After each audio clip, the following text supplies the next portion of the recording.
What's going on, guys? It's your boy Panda here, and welcome back to the channel. And before we go any further, I wanted to say right at the beginning of this that this is a discussion-based video, and I want you guys to comment down below your opinions and thoughts. This is not a formative video that's going to be telling anything. I just want to make this a video so that we can create some discussion when it comes to XDefiant. Because if you guys missed my video the other day, or if you haven't seen anything on Twitter recently, Mark Rubin did kind of confirm that they're going to miss their window of opportunity. Actually, as of now, is today, the 22nd of September, the last day of summer, that are going to have to delay XDefiant, which we have talked about this before, and that's mainly what this video is going to be about, is the concerns of XDefiant not launching in a reasonable amount of time, or the potential of when it is going to launch. Could it be a bad time? And I know a lot of you, if you've subbed to the channel, have already heard these things from me as well, so if you guys want to click off the video, I completely understand that. But if you're new to the channel, I would appreciate if you subscribe. We upload almost every single day. We talk about XDefiant, Call of Duty, gameplays, all sorts of stuff like that. So if you guys enjoy content like that, make sure to drop a like and subscribe, and it means the world to me if you do. So,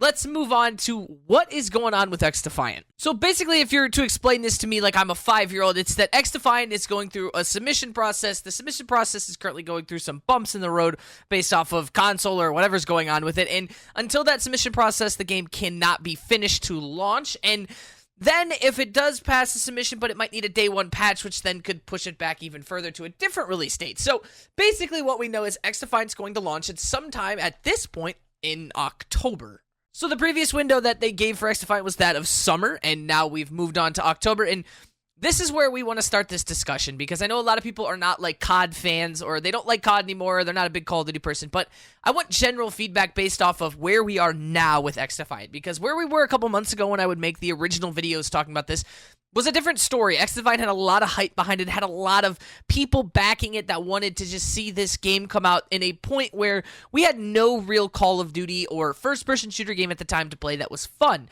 Modern Warfare 2 was kind of a buzzkill, and I'm going to be honest, right now it's in a position where XDefiant had a window of opportunity, and we've talked about this many times before on the channel. The window of opportunity was that beautiful time between July, August, kinda September, beginning of September, where it was slowly getting like more and more hype and there was nothing to do, but there was a big giant like middle finger to XDefiant when Call of Duty announced that of Modern Warfare 3. Now, whether you're a Call of Duty fan or not, whether you're going to buy it or not, that is on you. I know myself personally, I'm going to buy it, I'm going to play with my friends. It's just something that I've played on this channel forever.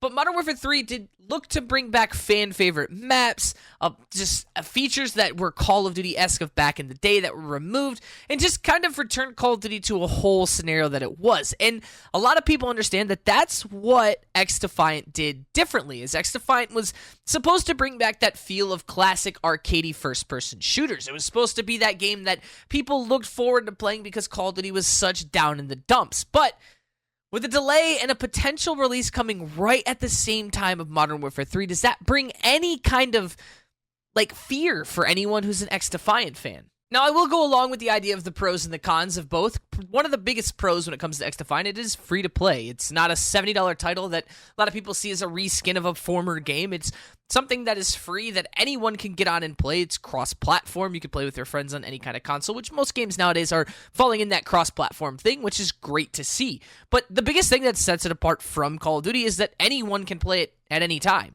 Now, one of the cons that I agree with a lot of people, and I don't think a Battle Royale would fit in it, but a secondary mode not being inside XDefiant leads for a less amount of replayability. If you get sick and tired of that first-person shooter-style game, like a lot of people do with Call of Duty, that's where Call of Duty sets itself a little bit ahead of the game. You have the ability to play campaign, you can go to zombies, and now you can go to their Battle Royale of Warzone. So there's a lot of replayability inside of Call of Duty, where XDefiant is going to be stuck with, you know, we have first-person shooter modes, we have our arcade mode, and competitive. It's not much different than the other one, and a lot of people might see that as something that's repetitive. Myself, probably not. I have played Call of Duty for my entire life, so I'm used to playing first-person shooters for hours on end. So, for me, that's not an issue.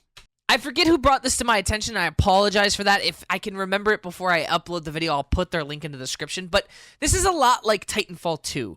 Titanfall 2 fell in a situation where it was coming out during a weird sequence of video games. You had Infinite Warfare in Call of Duty, which was not perceived very well, and a lot of people didn't like it, but it was shipping with Modern Warfare Remastered, so there was some incentive to buy it, and then there was Battlefield 5. And I believe Battlefield 5 and Titanfall 2 came out in a span of like 7 days difference, maybe even less. So Titanfall 2 was put on the back burner. I know Titanfall 2 was pushed for the Xbox One. I remember when I bought my Xbox One, I picked Titanfall 2 over Battlefield. It was like the game I wanted to play, but it was in a bad spot where it's a very good and well-made game that's going to come out in a time where a bigger title is overseeing it. And I've said that before about Call of Duty, is their marketing is bigger, obviously. Their player base is bigger, obviously. And it's just, whenever Call of Duty starts to do something, people jump on that bandwagon. We call it the COD cycle for a reason. So I just am very scared that XDefiant might not be able to push through as long as it can and as well as it can, because I want XDefiant to coexist with Modern Warfare 3. I really do. I want those two games to be rivals to each other because it makes the games better. It'll make competition better. It'll make us... Call of Duty will get better because XDefiant's pushing it to get better and vice versa. So we will truly see how that goes. I want to know your guys' thoughts and opinions on it. I know I've made quite a few videos talking about this, but with an official delay, I wanted to get a lot of people's opinions because everyone's mind's in a different spot now when it comes to XDefiant. So if you guys enjoyed the video, make sure to drop a like and subscribe. Turn on those post notification bells so you guys never miss an upload. If you guys made it to the end of the video, let me know by telling me how your football team did last weekend and who you played this weekend if you're excited for that. And if you don't like football, what is your favorite color? But I love you guys to death. You guys are beautiful. Have a wonderful weekend unless any news comes out, and I will see you guys Monday. Deuces, boys!